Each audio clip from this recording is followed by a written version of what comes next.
बिस्मिल्लाहिर्रहमानिर्रहीम। अस्सलाम वालेकुम डियर स्टूडेंट्स। आज का जो हमारा मैथ्स का टॉपिक है वो है अलजेब्रिक एक्सप्रेशंस को ऐड करने का तरीकाकार और उनको सबट्रैक्ट करने का तरीकाकार। अलजेब्रिक एक्सप्रेशंस की एडिशन और सबट्रैक्शन सीखने से पहले हम लाइक टर्म्स और अनलाइक टर्म्स के बारे में सीखेंगे कि लाइक टर्म्स कौन सी होती हैं और अनलाइक टर्म्स कौन सी होती हैं। फॉर एग्जांपल हमारे पास कुछ टर्म्स लिखी हैं, जैसे ये 2x² एक टर्म है, सेकंड टर्म है 5x², थर्ड टर्म है 7x²। ये 3 टर्म्स है हमारे पास। अब हमने ये देखना है कि क्या ये तीनों टर्म्स लाइक हैं या अनलाइक टर्म्स हैं, क्योंकि आपको बताया कि आज का हमारा जो टॉपिक है वो अलजेब्रिक एक्सप्रेशंस को ऐड करना है और सबट्रैक्ट करना है। एडिशन और subtraction for the algebraic expression, उसको सीखने से पहले हमें यह देखना पड़ेगा कि कोई टर्म्स लाइक हैं या अनलाइक हैं, क्योंकि सिर्फ लाइक टर्म्स को ही हम ऐड कर सकते हैं और सबट्रैक्ट कर सकते हैं। अनलाइक टर्म्स को आपस में ना तो ऐड किया जा सकता है और ना ही सबट्रैक्ट किया जा सकता है। तो अब लाइक टर्म्स को चेक करने के लिए कि लाइक टर्म्स कौन सी होती है और अनलाइक टर्म्स कौन सी होती है, ये हमारे पास कुछ टर्म्स लिखी हैं, नंबर 1, नंबर 2 एंड नंबर 3। तो हम तीनों टर्म्स में बेस चेक करेंगे। बेस क्या है? जिसके ऊपर एक्सपोनेंट होता है। कोई भी वेरिएबल जिसके ऊपर एक्सपोनेंट होता है उसको बेस कहते हैं। तो यहाँ पे बेस है फर्स्ट टर्म में x, सेकंड टर्म में भी x है, थर्ड टर्म में भी x है, तो तीनों की बेस तो सेम आ गई है। अब हम चेक करते हैं इनका एक्सपोनेंट। तो यहाँ पे 2 है एक्सपोनेंट, यहाँ पे भी 2 एक्सपोनेंट है, यहाँ पे भी 2 एक्सपोनेंट है। तो अगर किसी भी अलजेब्रिक एक्सप्रेशन में, किसी भी अलजेब्रिक टर्म्स में जो बेस है और जो एक्सपोनेंट है वो सेम हो, तो वो तमाम टर्म्स आपस में लाइक टर्म्स कहलाती हैं। अब ये 2x², 5x² एंड 7x², क्योंकि इन तीनों टर्म्स में बेस x है और एक्सपोनेंट 2 है, तो इस तरह से ये तीनों टर्म्स क्या हुई हैं? लाइक टर्म्स हैं। और जो लाइक टर्म्स होती हैं वो कंफर्मेबल होती हैं फॉर एडिशन। उनको हम ऐड भी कर सकते हैं और सबट्रैक्ट भी कर सकते हैं। लेकिन अगर इस तरह से कुछ वैल्यूज लिखी हूं, 2x² y plus second term में 5x एंड थर्ड टर्म में 7y², ये हमारे पास 3 टर्म्स लिखी हैं, नंबर 1, नंबर 2 एंड नंबर 3। अब हमने ये चेक करना है क्या ये लाइक टर्म्स हैं या अनलाइक टर्म्स हैं। तो हम आपको बता चुके हैं कि आपने बेस चेक करनी है और एक्सपोनेंट चेक करना है। तो यहाँ पे इसकी बेस क्या है? यहाँ पे x और y ये बेस है। एक्सपोनेंट्स क्या क्या है? यहाँ पे 2 है, जिसका कुछ एक्सपोनेंट नहीं होता उसको 1 कंसीडर किया जाता है। तो यहाँ पे बेस क्या है? x है। इन दोनों की बेस और एक्सपोनेंट्स आपस में सिमिलर नहीं है, तो इसका मतलब है ये दोनों जो है ये अनलाइक टर्म्स हैं और अनलाइक टर्म्स को आपस में ऐड या सबट्रैक्ट नहीं किया जा सकता। इसी तरह ये हमारे पास जो वैल्यू है इनके साथ इनकी कोई लाइक बनती है या नहीं बनती। ये इसकी x है बेस, इसकी भी x है, ठीक है, ओके। इसकी y बेस है, इसकी भी y बेस है, ओके। लेकिन यहाँ पे x का जो एक्सपोनेंट है वो 2 है। यहाँ पे x का एक्सपोनेंट चूंकि कुछ भी नहीं दिया हुआ, अगर कुछ भी ना हो तो हम 1 कंसीडर करते हैं। तो इस तरह से डिफर आ गए इन दोनों में। ये दोनों जो है अपने लाइक टर्म्स नहीं है। तो जब अनलाइक टर्म्स होंगी तो हम ना तो उनको ऐड कर सकते हैं और ना ही उनको सबट्रैक्ट कर सकते हैं। एडिशन और सबट्रैक्शन के लिए सबसे पहली कंडीशन ये है कि हम जस्ट लाइक टर्म्स को देखें। एक और एग्जांपल देखते हैं लाइक टर्म्स के लिए। अब लाइक टर्म्स के बारे में जैसे ये हमने फर्स्ट एग्जांपल देखी थी, यहाँ पे 2x², 5x², 7x²। तो यहाँ पे बेस x एक्सपोनेंट 2 हमने लाइक इनको कह दिया। अब जो इनके साथ जो कोफिशिएंट लिखा है ये वाला, ये 2, यहाँ पे 5, यहाँ पे 7, कोफिशिएंट डिफरेंट हो सकते हैं, कोफिशिएंट सेम होना जरूरी नहीं है। सिर्फ बेस और एक्सपोनेंट का सेम होना जरूरी है। अगर बेस और एक्सपोनेंट एक जैसी है तो वो लाइक टर्म्स है और like terms are conformable for addition. अब हम कुछ टर्म्स लेके अलजेब्रिक एक्सप्रेशंस लेके उनको ऐड करने का तरीकाकार और सबट्रैक्ट करने का तरीकाकार सीखते हैं। पहले नंबर पे हम एडिशन की बात करते हैं।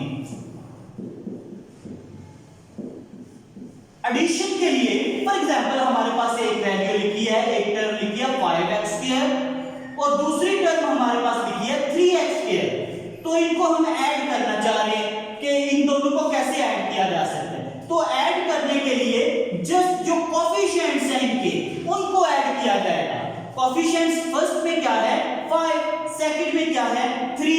जब 5 को प्लस करेंगे 3 के साथ तो इसका आंसर हमारे पास आ जाएगा 8। तो ये 8 हम इसी तरह नीचे लिख लेंगे आंसर में। और ये जो x² ये सेम है, आपको पता है लाइक टर्म्स ही जस्ट ऐड की जा सकती है, इनको सेम उसी तरह हम x² लिख देंगे तो ये हमारे पास ऐड होके इसका एक आंसर आ जाएगा। इसी तरह नेक्स्ट एग्जांपल देखते हैं 5ab प्लस 7ab, इनको हमने आपस में ऐड करना है। तो ऐड करने के लिए हम सबसे पहले ये चेक करते हैं क्या ये लाइक टर्म्स हैं या अनलाइक टर्म्स हैं। तो ये यहाँ पे जो बेस है a है, यहाँ पे भी a है, यहाँ पे b है, यहाँ पे भी b है, एक्सपोनेंट्स 1 1 है तो यहाँ पे भी दोनों पे 1 1 है। तो इसका मतलब ये दोनों लाइक टर्म्स हैं, both are conformable for addition. तो इनको ऐड करने के लिए जो इनके कोफिशिएंट्स हैं बस इनको हम ऐड करेंगे। यहाँ पे कोफिशिएंट है 5 और यहाँ पे कोफिशिएंट है 7। जब 5 को प्लस करेंगे 7 के साथ तो यहाँ पे हमारे पास जो आंसर आएगा वो आएगा 12। तो यहाँ पे हम नीचे 12 लिख देंगे और साथ जो ये वेरिएबल लिखे हैं बेस और एक्सपोनेंट्स लिखे होंगे वो उसी तरह आ जाएंगे 12ab, इसका आंसर आ जाएगा। क्लियर होगी आपको। अब एक और एग्जांपल हम देखते हैं, उस एग्जांपल में देखते हैं कि किस तरह से इनको ऐड किया जा सकता है और किस तरह से सब्ट्रैक्ट किया जा सकता है।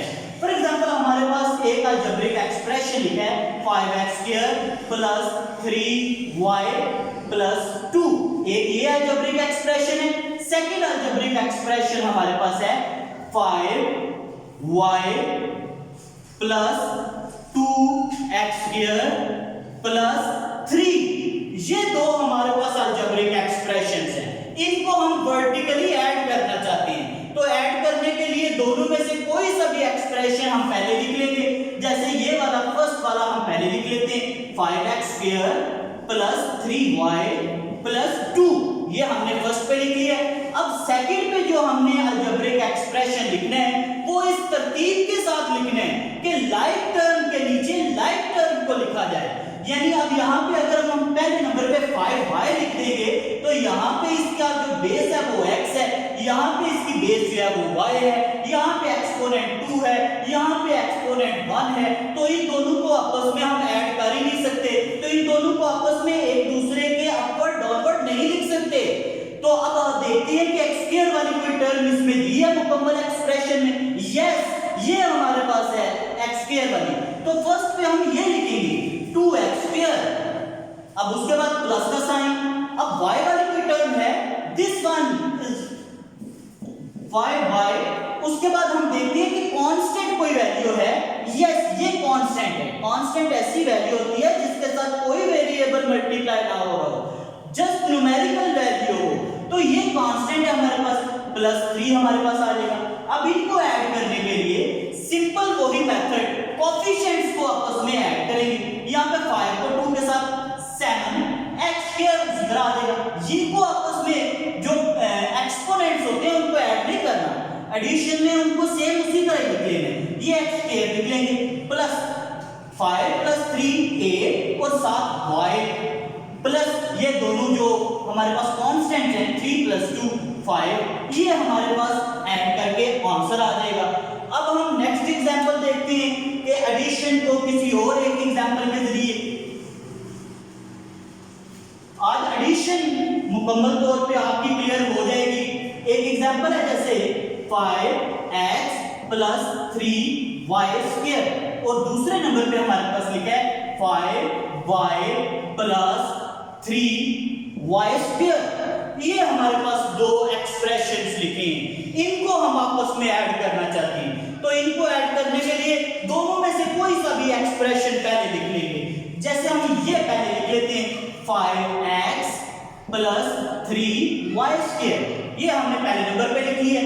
अब हम देखेंगे सेकंड एक्सप्रेशन की टर्म्स। तो ये टर्म फर्स्ट है, ये सेकंड टर्म है। आपको बताया था टर्म्स उस वक्त अलग अलग होती हैं जब उनके दरमियान प्लस या माइनस का साइन आए। तो यहाँ पे ये प्लस का साइन आ गया, ये अलग टर्म है, ये अलग टर्म है। अब इनको इनके नीचे वर्टिकली लिखते हैं, तो यहाँ पे देखेंगे लाइक टर्म्स हम आपस में एक दूसरे के ऊपर नीचे लिख सकते हैं। तो यहाँ पे 5x है, यहाँ पे x जो है वो बेस है और इसका 1 एक्सपोनेंट है। ऐसी कोई वैल्यू है, टर्म है? नो, कोई टर्म नहीं है हमारे पास। तो फिर इसके नीचे अभी कुछ भी नहीं लिखेंगे, इसके नीचे हम 0 लिख देते हैं। उसी तरह प्लस यही वाला आ जाएगा। अब 5y को यहाँ पे लिखेंगे, ये क्या y, इसका जस्ट y का एक्सपोनेंट 1 है, यहाँ पे जो एक्सपोनेंट 2 है, 5y को इसके नीचे नहीं लिख सकते। अब दूसरी टर्म देखते हैं, इसमें इसका जो बेस है वो y है और एक्सपोनेंट 2 है, यहाँ पे भी बेस y है, एक्सपोनेंट 2 है, यानी इसको और इसको आपस में एक दूसरे के नीचे लिख सकते हैं, because these are like terms, ये दोनों आपस में लाइक हैं। तो 3y² ये हमने नीचे लिख लिया। अब हमारे पास ये टर्म बच गया, तो इसको एक्स्ट्रा लिख लेंगे, प्लस 5y। अब इनको ऐड करने का तरीका सीखते हैं। 5x के नीचे क्या है, 0, ये उसी तरह आ जाएगा 5x प्लस ये इनके आपस में कांस्टेंट्स, ये वाले जो है इनको ऐड करना है। तो 3 + 3 कितना होगा, 6। Yes, you are right, 6। आगे y² हम उसी तरह लगा देंगे, प्लस 5y हमारे पास आ जाएगा। ये तरीकाकार हमारा था एडिशन का। एडिशन करने के लिए आपको पहले ये चेक करना पड़ेगा कि क्या दोनों टर्म्स आपस में लाइक हैं या नहीं। अगर टर्म्स लाइक नहीं है तो उनको हम ऐड नहीं कर सकते। तो अब हमारा जो दूसरा है वो हम चेक करेंगे। ओके स्टूडेंट, अब हम सब्ट्रैक्शन के बारे में सीखेंगे कि दो अलजेब्रिक एक्सप्रेशन जब हमारे पास आ जाते हैं तो उनको सब्ट्रैक्ट कैसे किया जा सकता है। तो सब्ट्रैक्ट करने के लिए भी सेम वही कंडीशन है जो एडिशन के लिए थी। हमने एडिशन में सीखा कि हम उन दो वैल्यूज को, टर्म्स को ऐड कर सकते हैं जो लाइक होती हैं, जो अनलाइक टर्म्स होती हैं उनको ना तो हम ऐड कर सकते हैं और ना ही सब्ट्रैक्ट कर सकते हैं। तो अब सब्ट्रैक्शन का मेथड देखते हैं। फॉर एग्जांपल हमारे पास ये दो एक्सप्रेशंस लिखे हैं, 5x + 3y और दूसरे नंबर पे लिखा है 2x + 5y। इनको हमने सब्ट्रैक्ट करना है आपस में।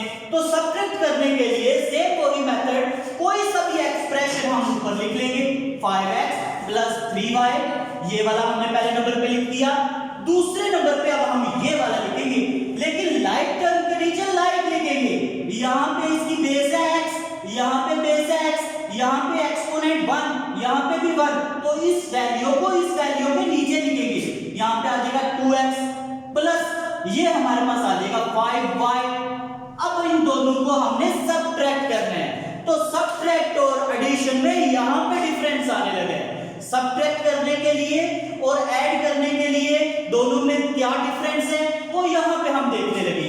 तो जिस भी एक्सप्रेशन को हमने सब्ट्रैक्ट करना होता है उस एक्सप्रेशन के साइंस को इन्वर्ट कर देते हैं।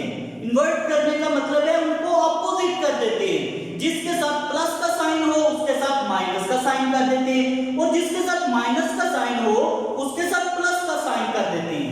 यहाँ पे हमारे पास ये 2x है, इसके साथ कोई साइन नजर नहीं आ रहा, इसका मतलब है इसके साथ कौन सा साइन था, यस, प्लस साइन।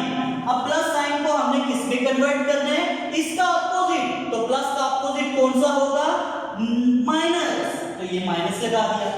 यहां पे हमारे पास ये सेकंड टर्म, इनमें ये सेकंड जस्ट फर्स्ट एक्सप्रेशन के साइंस को चेंज नहीं करना, वो उसी तरह रहेंगे जैसे हैं, हमें गिवन है, उसमें कोई तब्दीली नहीं।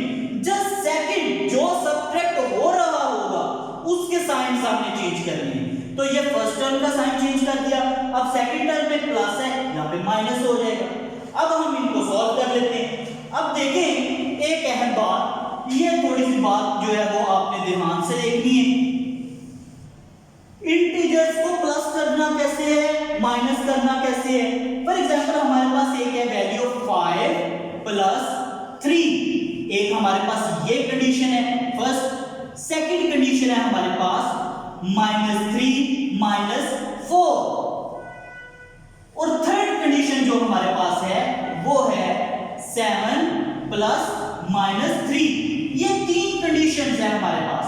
फर्स्ट कंडीशन में क्या है, दोनों नंबर्स पॉजिटिव है तो उनको ऐड करने का सिंपल मेथड होगी 5 + 3 दैट इज 8 और साइन कौन सा आएगा, प्लस का। प्लस के साइन को वैसे हम लगाते नहीं, लेकिन यहां पे समझाने के लिए मैंने साथ प्लस का साइन लगा दिया। जैसे ये अब नेक्स्ट है, ये फर्स्ट ये सेकंड, अब ये दो डिजिट है, दोनों के साथ माइनस का साइन है तो इनको आपस में सॉल्व करने के लिए क्या करेंगे, प्लस कर लेंगे। 4 + 3 = 7 और साइन कौन सा आएगा, जो दोनों के साथ है -7। सेम इसी तरह जब यहाँ पे एक के साथ प्लस का साइन आ जाए, एक के साथ माइनस का साइन आ जाए, तो वहां पे प्लस का प्रोसेस नहीं करते, ऐड नहीं करते, वहां पे डिफरेंस फाइंड करते हैं। अब बड़ी वैल्यू में से छोटी को माइनस कर देंगे, अब 7 में से 3 को माइनस कर देंगे, तो यहाँ पे हमारे पास क्या आ जाएगा, 4। अब साइन कौन सा आएगा, ये क्वेश्चन है। यहाँ पे दोनों में प्लस था तो प्लस का साइन आया, यहाँ पे दोनों में माइनस था तो माइनस का साइन आया। अब यहाँ पे एक के साथ प्लस है, एक के साथ माइनस है, अब साइन वो वाला आएगा जो बड़ी वैल्यू के साथ साइन है। यहाँ पे बड़ी वैल्यू के साथ कौन सा साइन है, yes you are right, plus है, तो यहाँ पे हम क्या लगाएंगे, +4। एक और इसी तरह एग्जांपल करते हैं कुछ, हम यहाँ पे देखते हैं फर्स्ट, ये सेकंड और ये थर्ड। अब थर्ड वाली को हम पहले करेंगे, थर्ड वाली कौन सी है, +9 - 3। अब इसको सॉल्व करने का तरीका क्या देखते हैं। आपको बताया जब एक वैल्यू के साथ प्लस का साइन हो, दूसरी के साथ माइनस का साइन हो, तो वहां पे हम एडिशन का प्रोसेस नहीं करेंगे, वहां पे कौन सा प्रोसेस करेंगे, सब्ट्रैक्शन का। यानी अब बड़ी वैल्यू में से छोटी को माइनस कर देंगे, 9 में से 3 को माइनस करेंगे, क्या आएगा, यस 6। अब इसके साथ साइन कौन सा लगाना है हमने, जो बड़ी वैल्यू के साथ है, बड़ी वैल्यू के साथ क्या है, +6 इसका आंसर आ जाएगा। इसी तरह -3 - 7 ये हमारे पास क्वेश्चन है। अब इसको सॉल्व करने के लिए क्योंकि दोनों के साथ माइनस का साइन आ गया, यहाँ पे प्रोसेस कौन सा करेंगे, एडिशन का। एडिशन में 7 + 3 10 और साइन कौन सा लगाएंगे, जो दोनों के साथ ऑलरेडी साइन है, माइनस का। इसी तरह हमारे पास एक क्वेश्चन है +4 + 9। अब इनको सॉल्व करते हैं तो दोनों के साथ चूंकि प्लस है तो हम प्रोसेस कौन सा करेंगे, एडिशन का। तो 9 में +4 कर दिया, अब क्या आंसर आएगा, यस 13। और हम कौन सा साइन लगाएंगे, जो दोनों के साथ साइन है, प्लस का। आई थिंक सो अब आपको इंटीजर्स की प्लस और माइनस जो है वो आ गई होगी। अब हम यहाँ पे क्वेश्चन की तरफ आते हैं। यहाँ पे आपको बताया जस्ट कोएफिशिएंट्स को ऐड और सब्ट्रैक्ट करते हैं, तो यहाँ पे कोएफिशिएंट 5 है और यहाँ पे कोएफिशिएंट 2 है, लेकिन कौन सा साइन है इसके साथ, माइनस का। यानी 5 प्लस का और 2 कौन सा है, माइनस का। जब आपको बताया एक के साथ प्लस का साइन हो, दूसरे के साथ माइनस का साइन हो, तो कौन सा प्रोसेस करते हैं, सब्ट्रैक्शन का। तो अब बड़ी वैल्यू में से छोटी को माइनस कर देंगे, 5 में से 2 को माइनस करेंगे, क्या आंसर आएगा, 3। और साइन कौन सा साथ आएगा, जो बड़ी वैल्यू के साथ है, +3। तो यहाँ पे +3x जो फर्स्ट वैल्यू होती है, इनिशियल वैल्यू, उसके साथ प्लस के साइन को ना भी लगाएं तो इसका मतलब यही होता है कि ये +3x है। x सेम उसी तरह आगे यहाँ पे आप देखते हैं ये 3 है, ये -5 है, तो यहाँ पे 3 - 5, 3 कौन सी वैल्यू है, प्लस की, +3। अब इनको सॉल्व करते हैं। आपको बताया है जब एक के साथ प्लस हो, दूसरे के साथ माइनस हो, तो कौन सा प्रोसेस करते हैं, यस सब्ट्रैक्शन का प्रोसेस करते हैं। अब सब्ट्रैक्शन कैसे करेंगे, जो बड़ी वैल्यू है उसमें से छोटी वैल्यू को माइनस कर देंगे, यानी 5 में से 3 को माइनस करेंगे, 5 में से 3 को माइनस करें तो क्या आंसर आएगा, 2। तो अब यहाँ पे हमने क्या लगा दिया, 2, लेकिन साइन कौन सा आएगा, जो बड़ी वैल्यू के साथ साइन है, साइन बड़ी वैल्यू के साथ क्या है, माइनस का। तो यहाँ पे हम लगा देंगे -2, साथ ये जो y बेस और एक्सपोनेंट सेम हुई, तो ये हमारे पास सब्ट्रैक्शन का प्रोसेस था। सब्ट्रैक्शन की मजीद एग्जांपल्स हम देखेंगे नेक्स्ट लेक्चर में। Thank you so much, Allah Hafiz.